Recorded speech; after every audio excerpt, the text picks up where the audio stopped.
It is perhaps the greatest year in the history of professional golf. 2000 marked the year of Tiger Woods. He racked up 9 wins, 17 top 10s, and was first on the money list with over $9 million in earnings. He also won the last 3 majors of the year, which would eventually lead to what is known as the Tiger Slam. He has taken the torch and he's running with it. Tiger's run in 2000 started with victories at the Mercedes Championship and at Pebble Beach. He would then win the first of 4 straight titles at the Bay Hill Invitational. Woods' start to the 2006 season has been equally impressive. Starting off the next decade like he did the first decade, beating everybody. He opened the season by winning his 4th Buick Invitational title.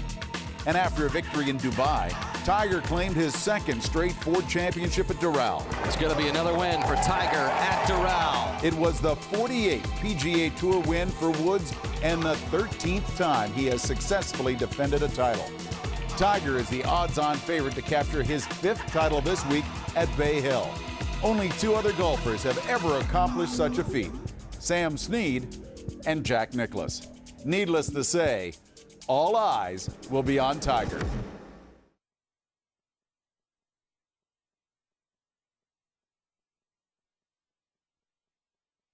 Oh, it is fumbled by Romo, and then Romo's going to run to the end zone, and he's going to get tackled by Jordan Babineau. Amazing. Unbelievable. After one of the most memorable gaffes in NFL history, the Seahawks find themselves in the divisional playoffs once more.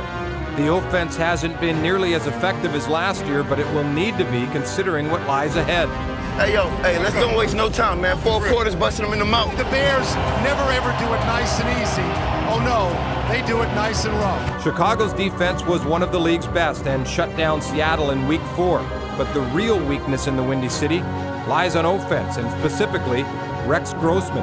All the heat and all the attention was on Rex Grossman. I'm so confused why I do some of the things I do. After a blistering start, Grossman struggled with consistency. The bottom line, if Grossman continues to falter, Chicago could be in trouble. The NFC's other divisional matchup sees 2 of the feel-good stories going head-to-head. New Orleans and its Saints together again. You could not script this any better. The Saints have brought a much-needed lift to New Orleans in the wake of Hurricane Katrina. The offense has been solidified by the resurgent Drew Brees. McNabb trying to create something, and he got hit. He's in some pain. He said, thank you to his ACL. So, hey, just keep fighting, man. We'll pray for him and get with him after the game. Meanwhile, the Eagles' playoff aspirations appeared all but over after Donovan McNabb went down with a season-ending knee injury. But that was before Jeff Garcia put on his glass slipper. Jeff Garcia was brought here exactly for this reason. He's a professional quarterback. The 36-year-old has led Philly to victory in its last 6 games, including a win over the Giants on Wild Card Weekend. Brian Westbrook provided a strong ground attack and will need a repeat performance if the Eagles are to stand a chance.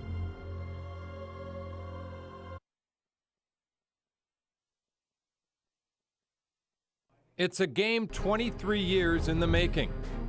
Ever since former Colts owner Robert Irsay literally picked up and moved the franchise to Indy, the city of Baltimore has been waiting for their shot at redemption.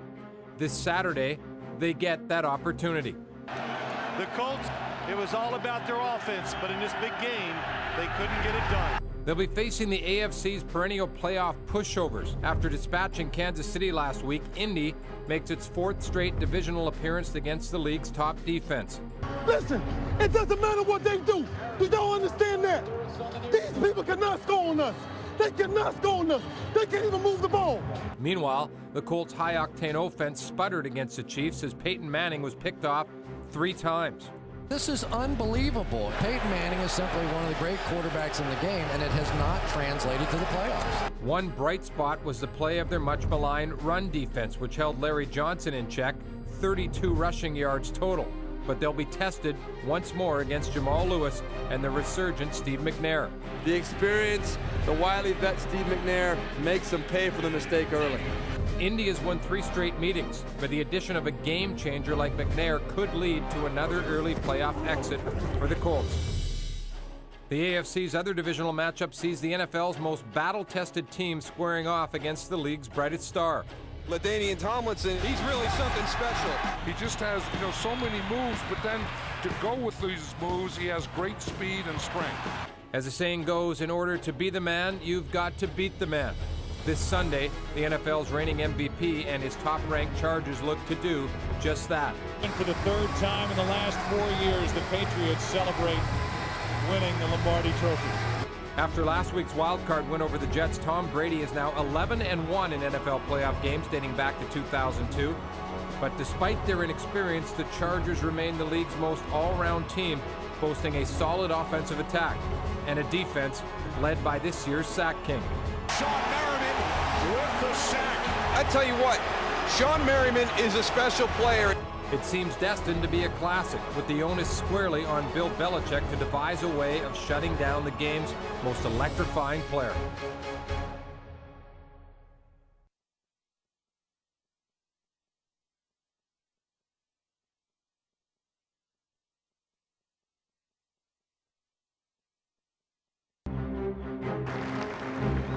Another victory for Tiger, and he's only getting better by the dozen.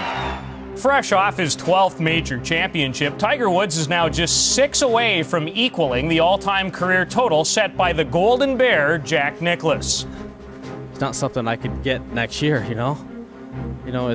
it's going to take, as I said, it took Jack over 20 years to get to his. But Tiger's journey towards this benchmark hasn't necessarily been a smooth one.